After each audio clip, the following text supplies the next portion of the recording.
They've done some research, is what it is. So they found things out about you, and some of the things relate to Harry Potter, and some of them don't, because I thought that might be boring for you. So they've done some research. So what is your question, Leah? Right, we'll shout it out. Will you do it? What was it like living in New Zealand? Do you know what? That's a good place to start. So I was, hang on, I'm just turning my volume down because I can hear myself, and that's really weird. I was born in New Zealand a very long time ago, in 1983, in fact, and I lived there till I was 6 years old. My parents moved from the UK to New Zealand before I was born, and they were both teachers actually out there. It's like, honestly, I can't really remember living there because I was little. I was like only 6 when we moved. But what I've been back there a few times to, you know, for various amounts of time, and it is the most amazing country in the world. It's like Wales in that it's all green and hilly and full of sheep, but it's absolutely beautiful, and the people are really cool, and it's a really chilled out. It looks like it does in Lord of the Rings. If you've seen the Lord of the Rings films or the Hobbit films, or actually the Narnia films, have you seen The Lion, the Witch, and the Wardrobe, the Disney film? That's all filmed in New Zealand as well. So it all looks like that. It's beautiful. It's a really, really cool place to live. It's just a very, very long way away from everything. It's 29 hours to get there on a plane. So yeah, that's the only thing, is it's a very long way away, but it's gorgeous, and it was a really cool place to grow up as a kid. We used to live by the sea, because pretty much everything in New Zealand's by the sea, and I used to go for a swim every morning before school, which was pretty cool. Who's next then? Come on, who's going to be actually brave and say something to this person? I know you've got lots. What have you got? What was it like to host Pride Cymru? Do you know what? That's a good question. I've done that twice now. I was supposed to do it again this year, but obviously there hasn't been anything in 2020. Let's face it. It's really cool. The first time I did it was really scary because I'm a performer. So normally when I get up on stage in front of a group of people, it's when I'm pretending to be somebody else. And I have lines that I've learned, and a costume and makeup and, you know, a wig or different hair or something. And I'm not being myself. But getting up on stage in front of, I don't know, 3,500, 4,000 people in Cardiff is quite scary. But it was so much fun. And you know, I've been involved in the LGBTQ community for a long time. It's you know, it's something that's always been a very special thing to me. You know, my friends at school, the people that I looked up to, a lot of them are all involved in the community, and it's been really cool to be involved in it here, because I didn't grow up in Wales. I grew up in New Zealand, and then I lived over in the east side of England. I only moved to Wales about 12 years ago. So it's really nice to be involved in that community here as well, and it's a really important thing to do, I think, and it's really cool, and you get to do some really cool things like meet people off RuPaul's Drag Race, which I'm a huge fan of. So that, you know, has its bonuses when you get up on stage with things like that. So that's pretty fun. It's pretty fun. And then occasionally they ask you to do something really random and that you weren't expected to do, like last year. I was supposed to just be like hosting and introducing the next act onto the stage, and the next act was late. So as I was going on stage, the person who was organising it was like, "Can you go on and sing like 5 songs while we cover this?" And I didn't know anything prepared. So that's always fun when, you know, you're thrown on stage with absolutely nothing and you're expected to sing for 20 minutes. It's an experience, but it's a fun experience. And you know, if any of you ever been to or ever get a chance to go to the Pride celebrations in Cardiff, it is so much fun. It is like the biggest, happiest day out, and everybody's just there to have a good time and to make friends and to celebrate being human. And what more do you need in life, really?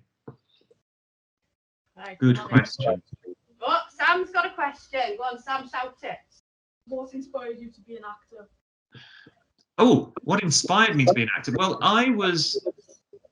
when I was a kid, and when I mean a kid, when I was like, until I was about 15 or 16 years old, I was the most shy, scared, quiet kid you can ever possibly imagine. Like, I grew up, not wanting to talk to people, scared of people, like scared of people looking at me or wondering what they would think about me if I was doing something like silly. I was a very pale, I still am a very pale ginger kid. And growing up in, yes, ginger power. It's not always the best thing to be in the world. I think it's awesome now. I'm ancient now, but like I'm fully involved in my gingerness, and it's a pretty awesome thing to be. But when I was little, I was the only ginger kid where I lived, so it was a little bit of a thing. I didn't used to get bullied for it, but certainly I was the ginger kid in school. I think it's a bit different in Wales. There's a lot more ginger people around. No? Oh, okay. Maybe not. But yeah, so I was a really shy, quiet kid, and then when I got to high school, when I was in year 7, I went to the school that my mum taught at, which is never something you really want to do as a kid, because she was teaching all my friends, and she was putting my friends into detention or giving them bad marks on their homework. So that was never quite as awesome as you wanted to be either. But one thing that did happen was my mum was really good friends with our drama teacher, and she made me audition for a school show, and I was in a musical in year 7 called Bugsy Malone, and I played a dead body. Good start. But one thing it did teach me that I didn't learn, that I hadn't known before, was that when you get up on stage and you're pretending to be somebody else, it doesn't matter that everybody's looking at you, and it doesn't matter that they're watching you and not judging you, but like that's what they're there for. But it's not you that they're looking at; it's the character you're playing. And I thought, hang on a minute, this is awesome. I love this. This is really, really cool. And I wasn't bad at it either. I'm not saying I'm the greatest actor in the world. I'm definitely not. But I enjoy performing, and I'm good enough at it. So I did loads of school plays and things like that. Joined a community youth group, a youth theatre group and stuff. And then when I was 16 years old, that's when I auditioned for Harry Potter, which I kind of did by accident as well. I auditioned through the TV. There was is Newsround still on children's BBC, or has that disappeared now? Newsround? Yeah, some nodding. Yeah. It's probably like a bit like Blue Peter, isn't it? It's probably just disappeared onto a channel that nobody watches anymore. But Newsround back in the day was like the big thing. It was on telly. It was on right before. When probably Miss Bentley as well. When we were like 15, 16, it was Neighbours at 5:35 BBC One. That was life. And Newsround was on just before that.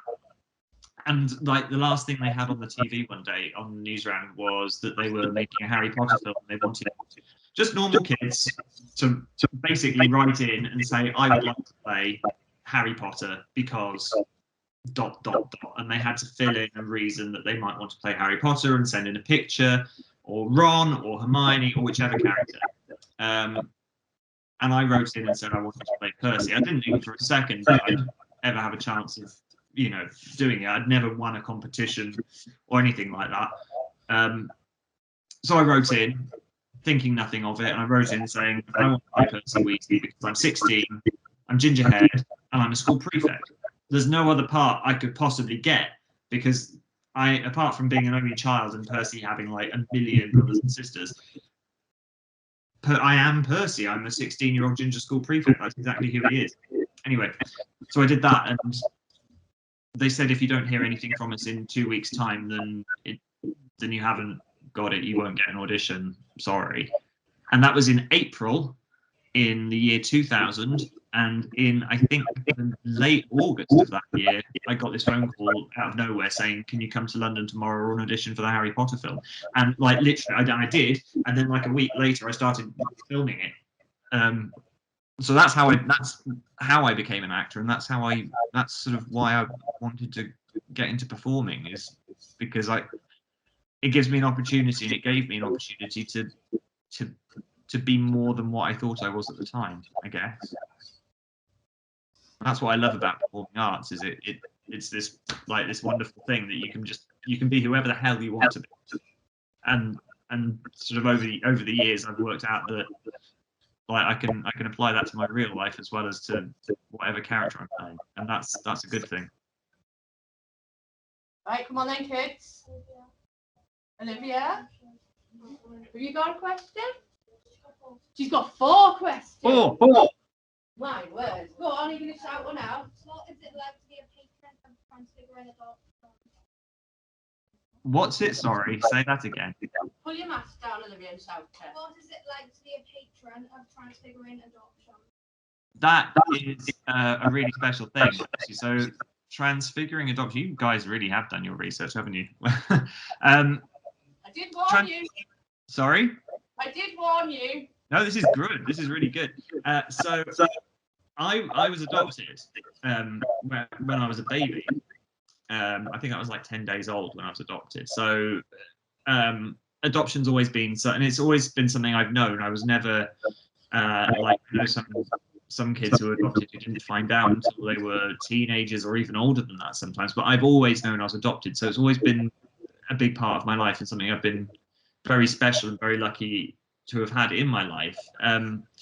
Now, a few years ago, like 4 or 5 years ago, I met a group when I was in America doing a Harry Potter event called Transfiguring Adoption, and they're a charity. In America, they're called non-profits, but they're a non-profit that work with foster kids, foster parents, adoptive kids, and adoptive parents, to support them through a process which can be really, really tricky. Generally, they work with like kids who've been through the foster system or through the adoptive system later in life. So kids who are sort of 6, 7, 8, all the way up to sort of 14, 15, 16-year-olds who are being fostered into new families or being adopted into new families. And that can be a real struggle. You know, there's still kids who live in institutions, who don't live with families, who are finding their families sort of later on into their,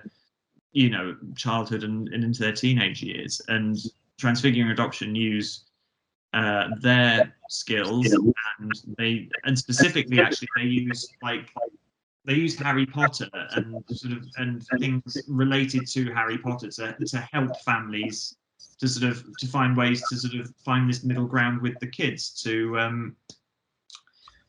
kind of give them things to work on and things to help them understand what it is that they're going through and why it's okay that they're scared or they're angry about this situation that they're in, and what it is that's going to be good that comes out of it. So they're an amazing group, and they're so lovely.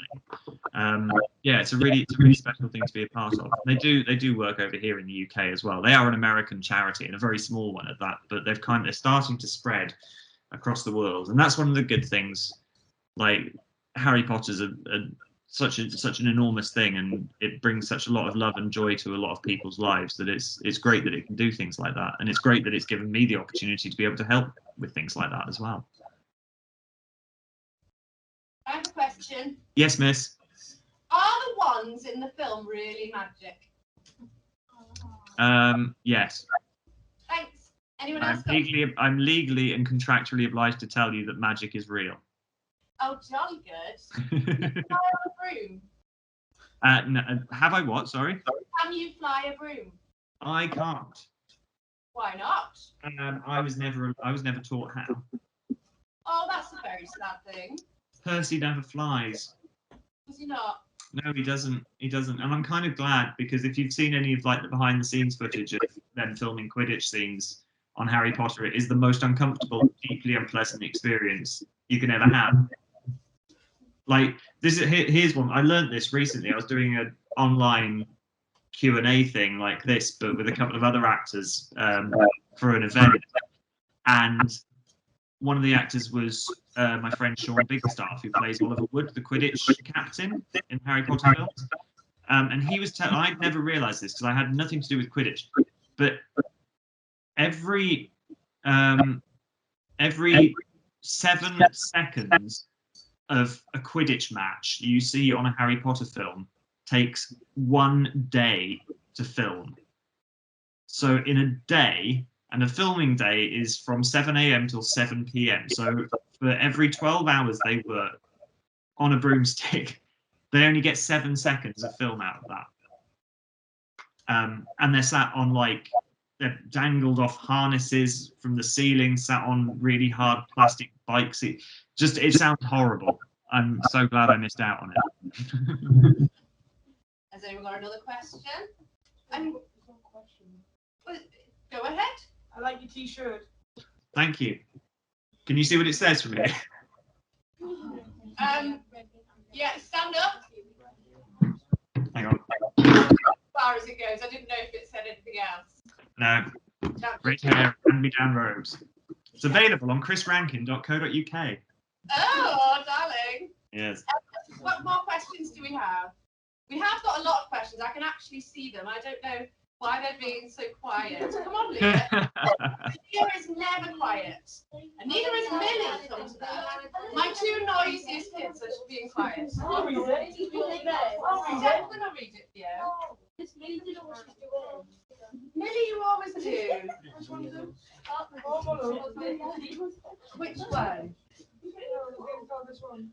Oh, which question? That's a good question. This one, what was it like? That one? Did you ask that one? Right, go on then, ask that one. Right. Declan's going to shout one of Maria's questions because you're too scary and she's too scared to talk to you. I'm terrified. I get it. What was it like in the studio working with the others? Say that bit again. Sorry. Down and shout it. What was it like in the studio working with others?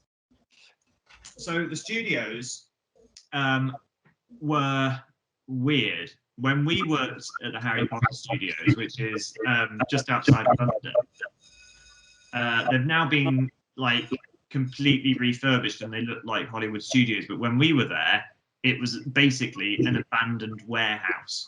It had holes in the roof. There was puddles of water and dripping coming from the ceiling. It was cold, it was damp, and it was horrible. But it was also enormous. And I remember the first time I was there was when we were filming The Great Hall, which was always on what we called Stage B. Now there was A, B, C, D, E, F, G, H, I. There was 11 film sets, 11 film stages, which are gigantic, gigantic warehouse spaces. But the Great Hall was always on set, was Studio B, that was on. And to get there from our dressing room took 20 minutes to walk there. That's how big this place was. It's huge, but it's really it's the most exciting place. The film studios, if you ever get an opportunity to go, and Miss Bentley, actually, I should tell you about something that could actually make that happen. If you ever get to go to a film studios, and there's an amazing one in Cardiff called Wolf Studios Wales, which is where they make His Dark Materials. That's been on the BBC over the last year or so. And loads of other things as well. But it's always really, really super exciting because there's always loads and loads of people doing really cool things, and there's always other people working on other sets that you don't necessarily have anything to do with. So when we were filming on the Great Hall set, which was basically the only set that we were on most of the time in the first couple of films, because that's where everything happens pretty much. You could then go over and have a look and see what they were doing on the green screen set where they were filming the Quidditch, or in one of the classrooms, or in the Gryffindor common room. There's all these different things, and people doing different things. And then You've got like massive warehouses full of props and a whole other building that's full of people making costumes and set designers and all. It's just like it's the coolest place in the world to be. And actually, when so just like to give you an idea of how big the Harry Potter film is, each day at that studio working on a Harry Potter film, there are 2,000 people a day there making that film, and that's all the actors, that's the hair and makeup department, costume department, the props department, the people building the sets, the people cleaning the sets, there's just all these thousands of people, the visual effects people, special effects people, the animals, the people who train the animals, the cleaners, the people who make it takes an entire small town to make a film, and it takes 9 months of the year to get that 2.5 hours that you watch on Christmas Day or whatever, whenever Harry Potter's on BBC One or Sky or wherever it is at the moment. Like, that takes us a year to make that 2.5 hours. It's such an enormous thing. It's, yeah. Do you watch them when they're on the telly? Do I watch them when they're on the telly? Yeah. Not on purpose. Like, it's weird. Like, it's like watching home movies a bit for me. You know when you go over to your grandma's or whatever, and she gets out the video camera. I'm showing me age, Miss Bentley. Showing me age. You get out the VHS of when you're a kid, and like, it's a bit like that for me. It's like, oh God, do I sound like that? Did I look like that? Ugh. Why have I done that with my face? Like, it's weird. And because it's backwards as well, because like what I remember from when we were filming is what I saw. But what you're seeing is the complete opposite of that. So when I'm watching it, I'm seeing what the people who were filming us saw. But like when I remember doing, I don't know, like the scene where Percy takes the Gryffindors to the common room for the first time in the first film, I remember looking at where the fat lady's portrait would be when she said password, and I say the password or whatever. Like, and it looks on the film like I'm looking at the fat lady's portrait, and I'm not. I'm looking at a film crew of about 35 people. And when you watch it on the film, they're not there, but they're there in my memory because that's how it's very odd. It's very odd. And then you remember the bits that they cut as well, which always makes me cross. So. What did they cut? Oh, there's a whole section with Peeves the Poltergeist in the first film.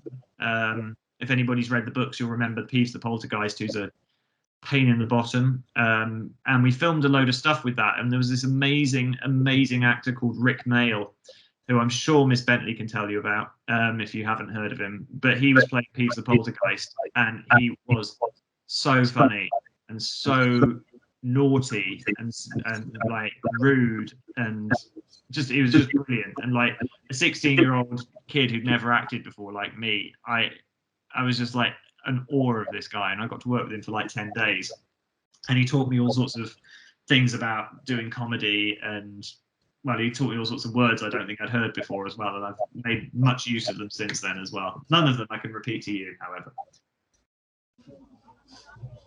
Right, you lot, you were all sitting there.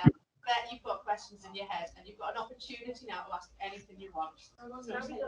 Go on, Lowry. Just shout it out. What was your favourite spell, with the wand? Do you know what? I didn't get to do much magic. I didn't get to do any magic. In fact, I didn't even get a wand until we filmed the last film. That's how boring Percy is. I think I don't even know which one it is. But there's one. Hang on, have I got a wand in here? I must have one somewhere. Do you know what? I haven't, because I'm moving house soon. I've started packing already. But there's one where you like. I'm gonna demonstrate where you kind of you do that, and the wand's up here, and the spell comes out. But I only got to do magic when we were doing the Battle of Hogwarts. So I don't even know what spell that is. It's just like a fighting spell, I guess. But it's very silly, and you'll like if you ever hear anybody else talking about this on like behind the scenes stuff or whatever, when you're filming a battle scene like that, you're in like it's complete silence because all the music of the film, obviously that's not there, all the sound effects aren't there. So what you actually find happens is when you're filming like the Battle of Hogwarts, you've just got loads of actors, and most of them very famous actors, you know, like Maggie Smiths and Alan Rickmans and Ralph Fiennes and Jason Isaac, all these like really amazing actors, and they're all just going around with their wands in their hands going.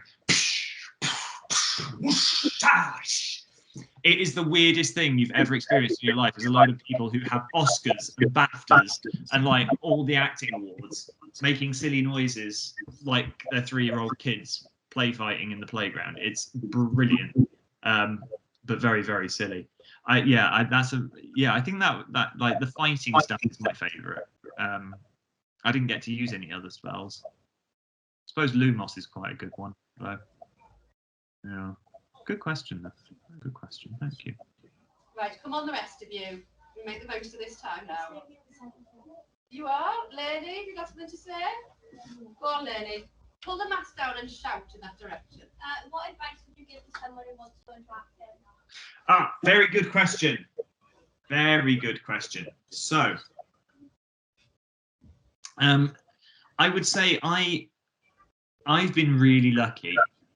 Like when I started doing this for a living, when I started earning money as an actor, I was 16 years old, and it happened by accident. I think I wanted to be an actor, but I was like, I mean, how old are you guys? You're year 9s, aren't you? So are you year 9s? Yeah. Yeah, so like 14.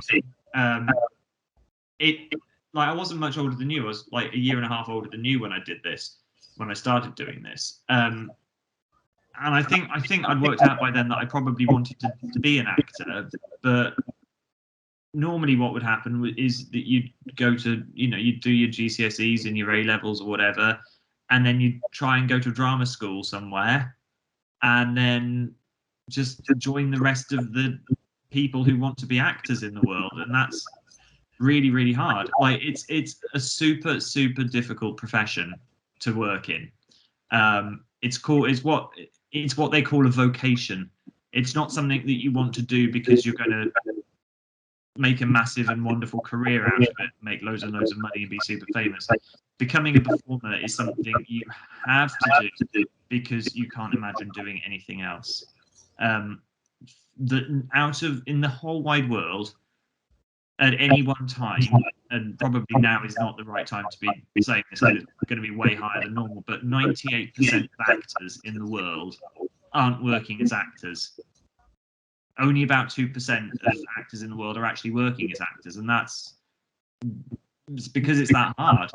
And of those 2%, maybe only 2 or 3% of those are the ones you've heard of. It's a really, really tricky profession.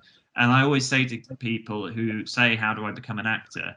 They say you work bloody hard. That's how. Like, it is a lot of work, and you have to be watching plays and watching TV drama and watching films and reading plays and reading everything and learning about all the actors that have come before you and knowing what you're doing and knowing what you're talking about and accepting that there's no money. For the vast majority of people in this industry, it doesn't pay very much, and you have to do it because you can't imagine not being a performer. I've been very, very lucky. Harry Potter was my first job, and it's opened up a lot of doors for me. But I haven't, I still audition for things that I don't get, and I still take jobs that don't pay very much money at all. It's a hard living. But it's so rewarding in other ways. It's just, you have to. It's something you have to want to do and have to love to do, and it becomes your life. I think that's what vocation is. It becomes your life, and it's wonderful. But yeah, don't ever go into it thinking it's going to be red carpets and paparazzi and loads of followers on Instagram, because most of the time it's doing plays in school halls and in old folks' homes and like pantomimes in Merthyr Tydfil. It's like, it's not all the West End or Broadway or Hollywood. That's what I think I'm trying to say. Is, yeah, it's great and it's amazing, but it's blooming hard work. Right, people, we've got 10 minutes now. Come on, this is your last chance. You can ask anything you like. Go on, Declan, then.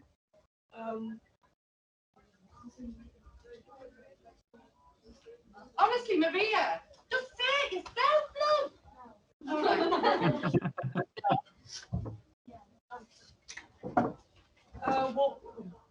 What was it like to run the Bracken Little Theatre?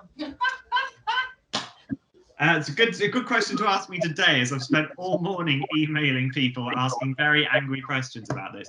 I love it. That's how I know Miss Bentley. We run Brecon Little Theatre basically together, us and a few other people. I love it. I mean, like I said earlier, I started acting because of community theatre groups, and it's always been a big part of my life, and it's something I really, really like. I love and I believe in, and I think it's a really important thing to have. And Brecon is so lucky that it's got a really amazing theatre in the town. It's got loads of people who are really, really talented and really enthusiastic, and it's a great thing. It's a great thing to be involved in. It's exciting. Like in the last couple of years, Brecon Little Theatre has been around for 90 whole years now. But in the last 2 years, we've become a charity and all sorts of other things. It's happening. Super exciting. And it's something I really love doing. I hope that it's something we can keep doing. And when all these restrictions are over and stuff, I know I've been talking to Miss Bentley, and we've got plans to be doing stuff with your school, hopefully, and things. But it's, down the line, we will make sure fabulous things happen. And it's great because community theatre gives people who wouldn't otherwise have a chance to be performing amazing plays and amazing musicals and things a chance to do that. And and it's a lot of fun, and you make wonderful friends, and it takes up a lot of your spare time, but it's worth it. It's worth every minute of it. Has anyone got anything else? Oh, go on, Tilly. What was your favourite thing about playing Percy? What was my what? Sorry? Favourite thing about playing Percy? Oh, I can't hear you, my darling. Shout, Tilly. Give it a welly. Come on, you can give it a welly. What was your favourite thing about playing Percy? Ah, okay. I thought you were saying, I couldn't understand at all what you were saying. It sounded like you were asking me something about The Sims. I was like, what? Favourite thing about playing Percy was that I got to boss kids about for like 10 years of my life.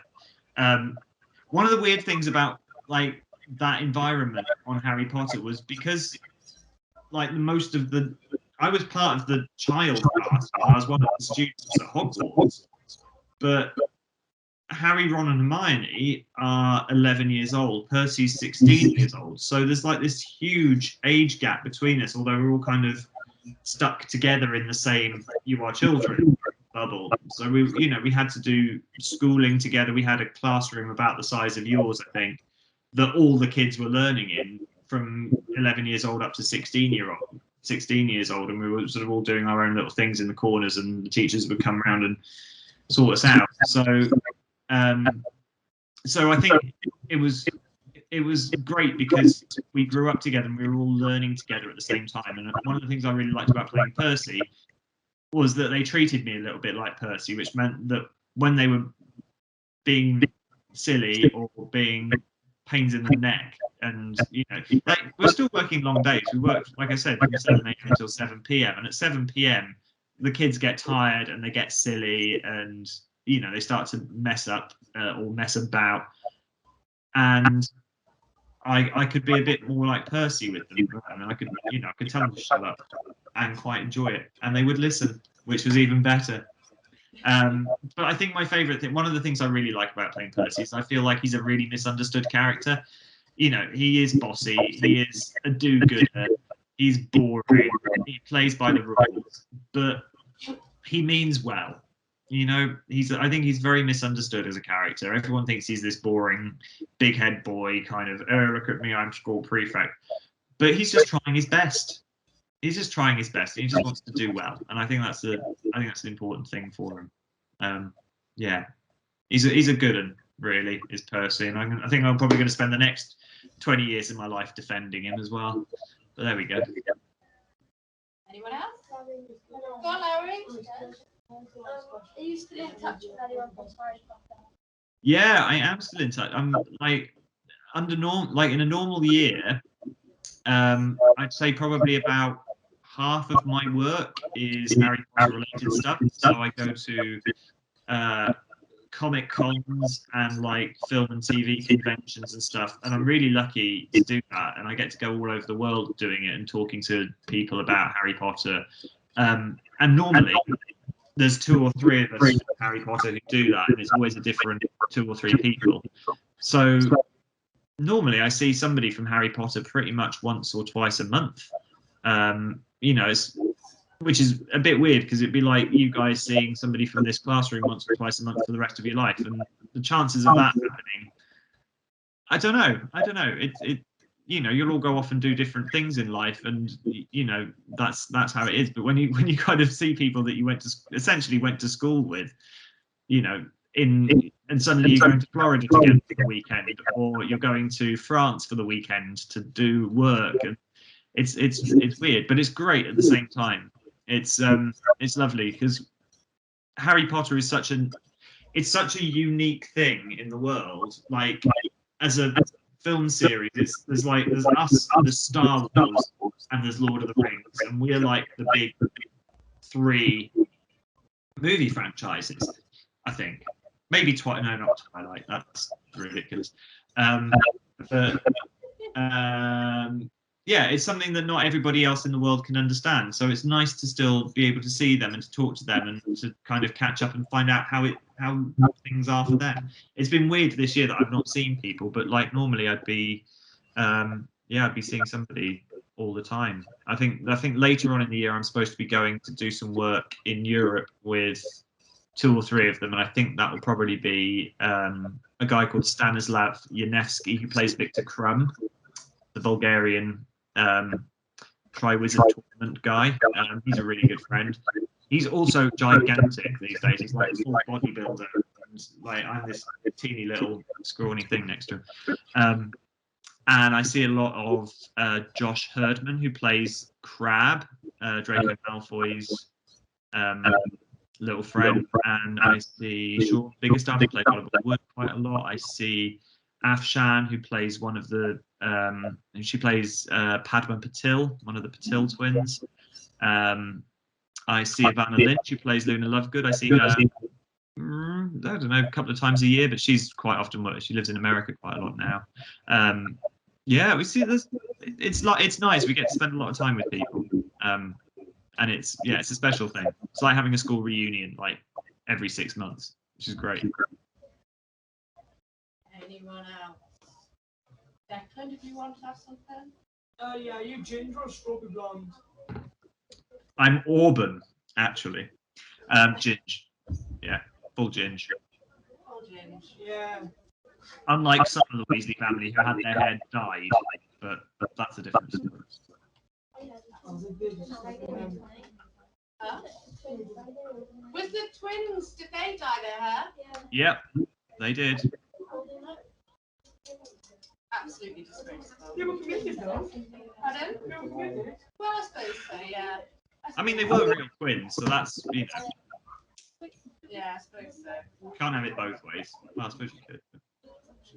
Okay, you guys, this is your very, very last chance here. Is there anything you want to know? Anything at all? See, I told you they were quiet.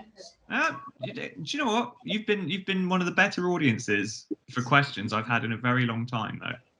Oh, there we go. Girls, you Good sound question. like you've been asking something. No, we're not. I don't know what she's asking. Come on, switch out. Okay, all right, fair enough. What was it? I'm not telling me. Oh, tell me later and I'll explain later. You should do it. Are you gonna ask? You gonna ask anything? No. Anybody else? Boys? Yeah. Anything? No. Right. What is this thing that you want to ask him? Do you want to whisper it to me and I ask No. him? I don't even know myself. Lowry, what is it?